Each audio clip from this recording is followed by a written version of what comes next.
second week of February, a bill has been passed by the Parliament, that is Public Examination Act 2024, that is for prevention of the unfair means। दोस्तों इसका मतलब ये है कि जो question paper exams के leak होते हैं और जो चीटिंग होती है एग्जाम में, उसको रोकने के लिए गवर्नमेंट ऑफ इंडिया ने एक एक्ट पास किया है ताकि चीटिंग ना हो।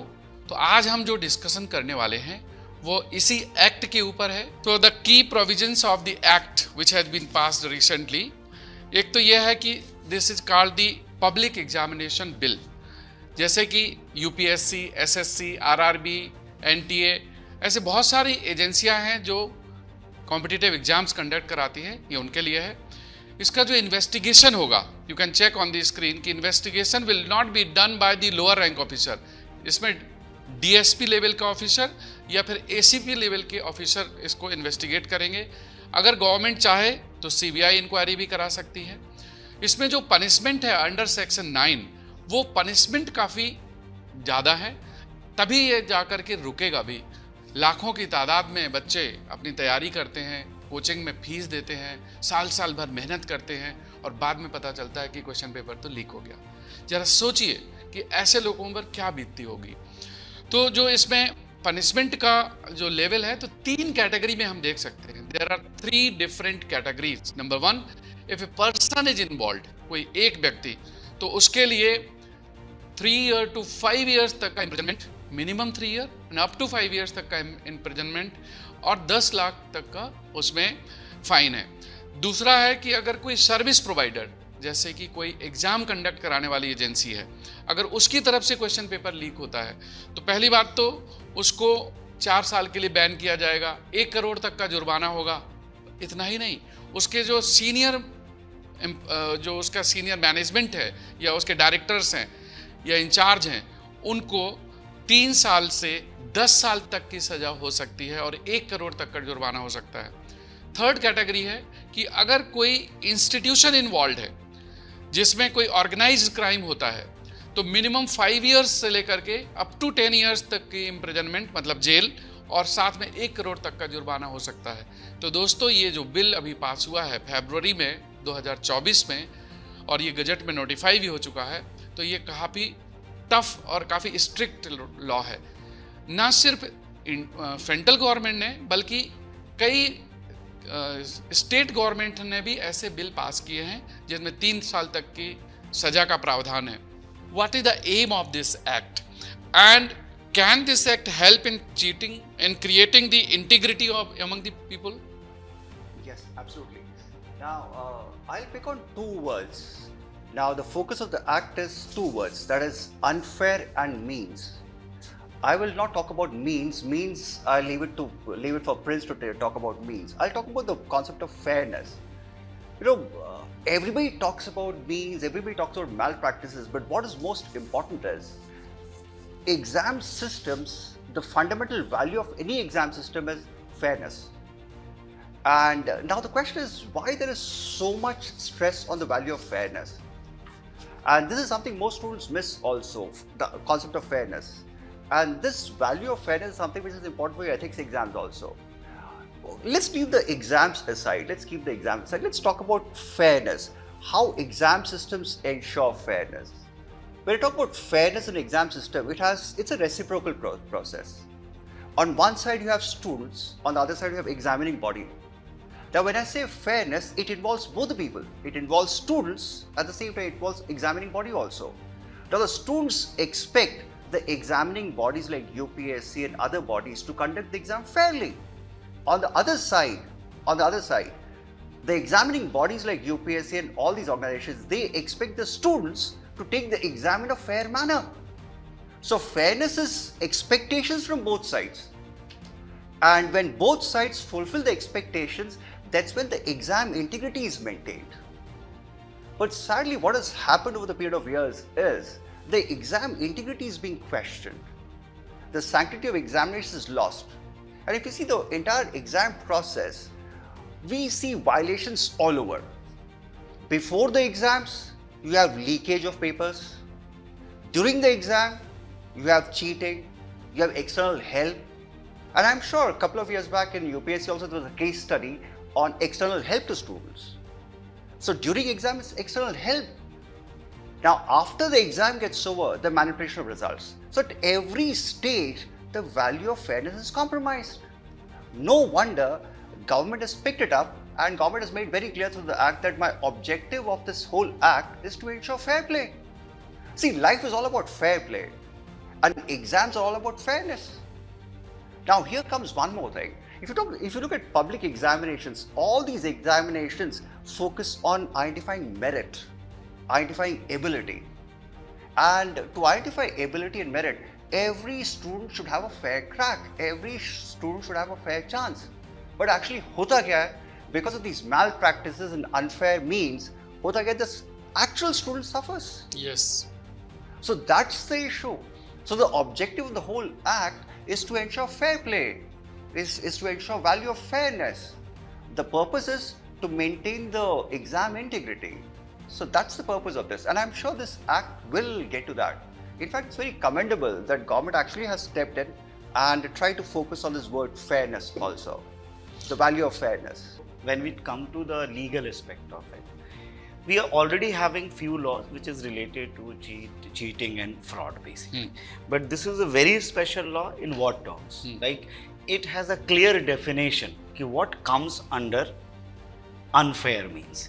And this unfair means is very broadly defined. In fact, those who provide computers and other assistance, they are also part of it basically. So the definition of unfair means is very broadly defined. This is one of the most important aspect of it. Right. Now, the second important aspect of it, as we are in the era of technology, and most of the leaks, most of the cheating happen through the technology. So there is a specific provision of National Technical Committee basically. That National Technical Committee will provide insight how exams should be conducted, what should be the technical procedure of conducting the examination. So now the you can say government machinery conducting exams will be foolproof against any kind of technological based fraud. And the most important aspect of it, I would say that central agency will investigate, that will be well equipped like CBI or any other central. This is something very big.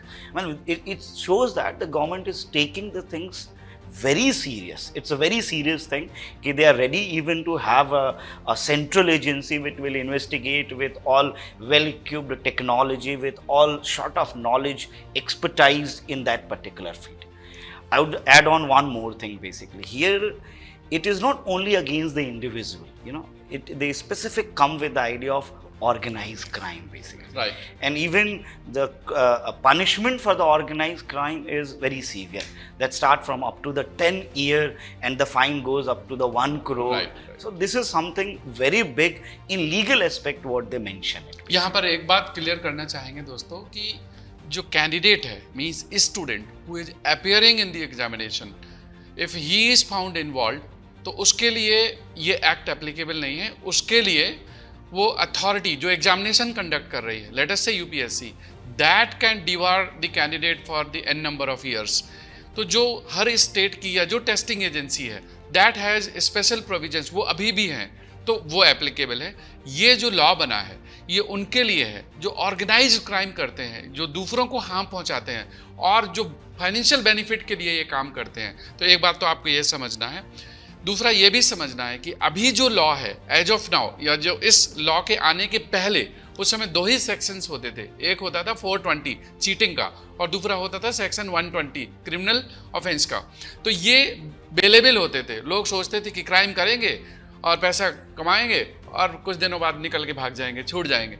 लेकिन दोस्तों अब जो आया है law, इस act के अंदर ये नॉन वेलेबल है, नॉन कंपाउंडेबल है. ना तो बेल होगी, ना आप सोचें कि अगर सजा की बजाय पैसा देके काम हो जाएगा, तो ऐसा भी नहीं होगा.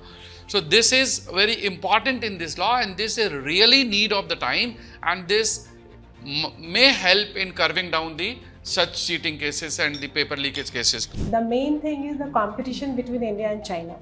And if you look at Maldives, it is strategically located. It is like a toll gate in the Indian Ocean region. Right. So both the countries, China, and if you see, sir, if you see the location, like 200 miles away is your Dega Garcia, where you have the UK base there. And then this is a major trade route, like 50% of our trade is passing through this region and 80% of our energy trade. Right. And even China's trade is passing through this region. So this is the strategic location. Strategic location. And so below the Maldives, you have a ridge also, which makes the sea very shallow. So there are only two main crossings, northern and southern side. So a lot of your ships are passing through that. So everybody wants to have a control over this.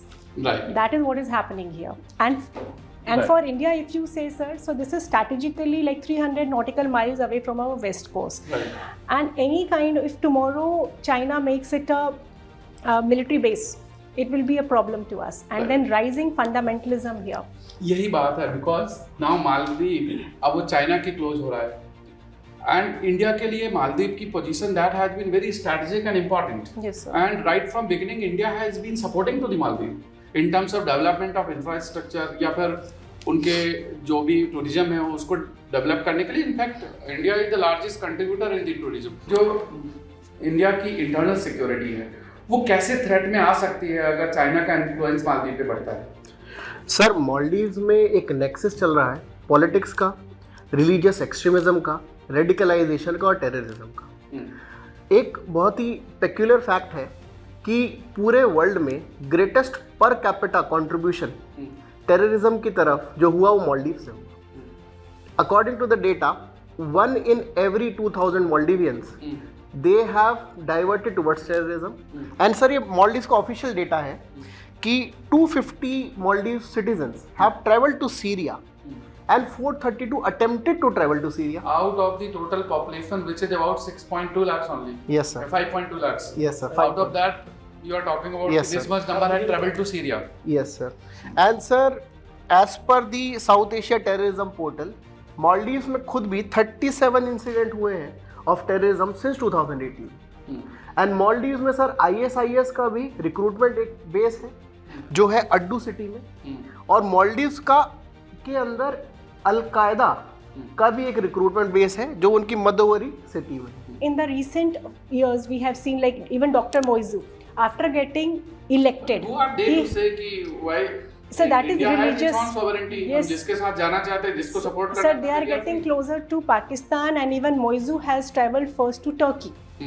So that is, in a way, it is clearly an indication that the radicalization is going very fast there. Fundamentalist radicalization is very high there. Ma'am एक चीज़ मैं और contribute sir करना चाहूँगा. मालदीव्स के citizens Pakistan में education के लिए जा रहे हैं. हाँ, मदरसा. एक बहुत बड़ा इंडिया भी आते हैं. एंड सर पाकिस्तान में वो एक्सट्रीमिस्ट ट्रेनिंग लेने के बाद वो डाइवर्जन हो रहा है towards the terrorism. So basically यहाँ पर पूरा माजरा यह है कि China is trying to enter. Yes. क्योंकि चाइना एक तो श्रीलंका आ गया, उधर चाइना ग्रेजुअली नेपाल को भी अपने कब्जे में अपने साथ लेना चाह रहा है, इधर साउथ में फिर मालदीव हो गया. तो इंडिया को चारों तरफ से घेरने की कोशिश हो रही है. उधर ग्वादर में बैठा हुआ ग्वादर है. में बैठा सर, उसके ऊपर ईरान के साथ उसका बहुत क्लोज नेक्सस है. So that is why it is very strategic for India, और इंडिया को अपना इंटरेस्ट प्रोटेक्ट करना है.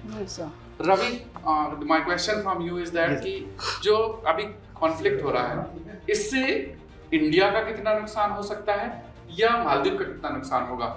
सर ये बहुत ही इंटरेस्टिंग है सर. अगर हम मालदीव्स की इकोनॉमी देखते हैं तो बहुत ही छोटी सी एक इकोनॉमी है जिसमें उनकी रोज़मर्रा की हर चीज़ के लिए वो इंडिया पे डिपेंडेंट है सर. इंडिया के साथ जो उनका ट्रेड है वो तकरीबन $370 मिलियन के आसपास का है, जिसमें इंडिया का एक्सपोर्ट जो है वो $366 मिलियन का है, और उनका जो इंपोर्ट है वो सिर्फ 3.92 या आप कह लीजिए $4 मिलियन का है जो वो हमें एक्सपोर्ट करता है. उसमें इंडिया उन्हें क्या क्या भेजता है सर, ये बहुत इंटरेस्टिंग है जानने के लिए. इंडिया उन्हें जितनी भी रोजमर्रा की चीजें हैं, चाहे उनका चावल हो गया, वेजिटेबल्स हो गए, फ्रूट्स हो गए, all food item sir, daily everyday need. वहीं पे सर दूसरी तरफ मेडिसिन सर, जितनी भी हमारी मेडिसिन डेली क्रिटिकल इलनेस से रिलेटेड मेडिसिन है वो सर, कंस्ट्रक्शन के लिए भी उनके पास आपको तो अभी हम डिस्कस कर रहे थे कि उनके पास स्ट्रक्चर बैकअप है. बिल्कुल that is being given by the cement and technological advancement. Cement and rock boulders तक सर इंडिया से जाते हैं. और जो उनके सबसे बड़ा हॉस्पिटल या one of the biggest hospital हम बोले इंदिरा मेमोरियल हॉस्पिटल जो वहाँ पे है 300 बेड्स का, सर इंडिया ने कंस्ट्रक्ट कराया है. उसी के साथ आप सर एक और चीज़ देखिए कि 2018 में जैसा कि अभी मैम ने बताया कि जब प्रो इंडियस गवर्नमेंट वहाँ पे बनी तो हमने उन्हें असिस्टेंस प्रोवाइड किया, और जो असिस्टेंस था सर वो था $1.4 बिलियन का। वहीं जिसके करीब अब वो जा रहे हैं चाइना, उसके साथ उनके रिश्ते देखिए सर कितने अच्छे हैं। उनके पास डेट है चाइना से $1.3 बिलियन का, जो कि 20% ऑफ टोटल डेट है सर। उनके जो टोटल डेट है वो चाइना से है sir. Actually this is all about luring, China इनको ल्योर कर रहा है कि belt and road initiative, debt trap sir, ये आज हम हर जगह देख रहे हैं। 2020 से नया ट्रेंड आया है कि चाइना के टूरिस्ट बहुत कम हुए, इंडिया के टूरिस्ट बढ़ते जा रहे हैं। 2020, 21, 22 से and even when we see the imports of Maldives, India is number 1, then followed by China, UAE, Oman and Singapore. और टूरिज्म में भी इंडिया के टूरिस्ट सबसे ज्यादा बॉलीवुड ने पॉपुलराइज किया इनको। सर एक्सपोर्ट्स के अलावा भी अगर आप देखिए तो मालदीव के लिए इंडिया जो नियरेस्ट नेबर है, we are the first responders. 1988 में सर इनके यहाँ पॉलिटिकल कू हुआ तो उसको प्रोटेक्ट करने के लिए हमने ऑपरेशन कैक्टस किया। सर 2014 में इनके पास बॉटलिंग पानी, बिल्कुल पीने का पानी खत्म हो गया, तो इंडिया हैज़ ऑपरेशन सुनामी आई थी 2004 sir country to rescue them. Sir हमने ऑपरेशन संजीवनी किया इनके लिए जब इनको कोविड में इनके पास कुछ नहीं था, तो हम इनके लिए सर फर्स्ट रिस्पॉन्डर हैं। But what I believe that it is the ideology of the one single person और a single party, because before this party Mr.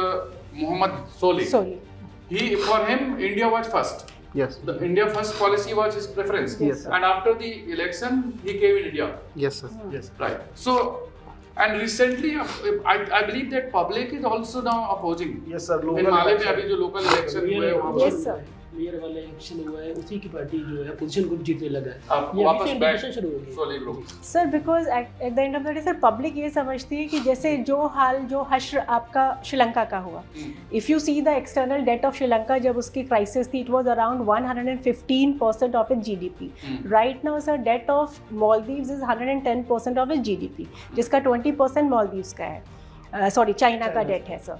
तो उनको भी पता है कि ये डेट ट्रैप है, ट्रैप में फंस रहे, ऑलरेडी हमबंद तोता चला गया है। They तो must learn from Sri Lanka. Sir Muizzu Not should just Sri Lanka, learn तो फ्रॉम पाकिस्तान राजा भी है। पक्षे, Muizzu should learn from KP Oli Nepal, Muizzu should learn from Pakistan. But sir the point, But आंखों में पट्टी बंधी हुई आंखों है। में पट्टी। अगर मालदीव्स और आसपास की सारी सिचुएशन को देखते हैं तो अभी बेसिकली ये स्ट्रैटेजिक आपका जो है competition is between India and China. और ये सिर्फ मालदीव्स में ही नहीं है सर, आप नेपाल देख लीजिए, आप कहीं पे भी आसपास देख लीजिए। Time to time sir there are now complete polarisation, some parties are very close to China, some parties are close to India.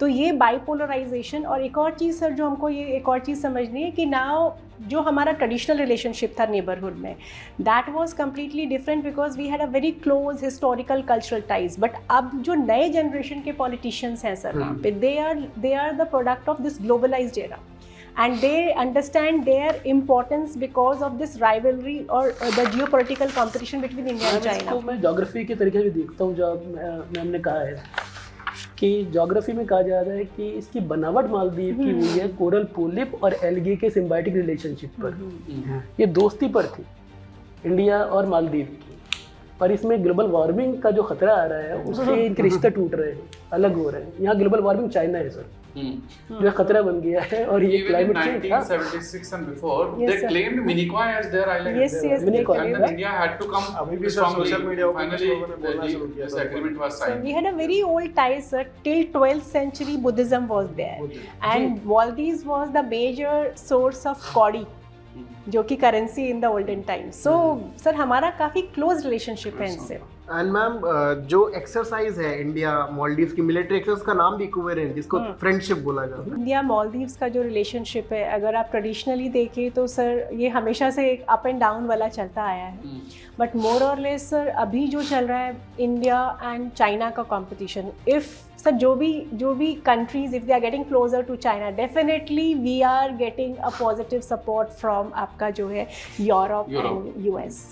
So जो भी एंटी चाइना कम्युनिटी है that definitely That will is come definitely. together. Counter the policy theory also जो China की dominance से Mauritius में आ गई है मैम। जिस और कितने आइलैंड्स को ये सेशल्स के अंदर, मॉरिशस में, Sir. जिबूती में, पूरा उस बेल्ट के अंदर चल रहा है। तो इसको Sir. काउंटर करने के लिए यूएसए भी है, USA इंडिया भी है, ऑस्ट्रेलिया भी है। और सब है।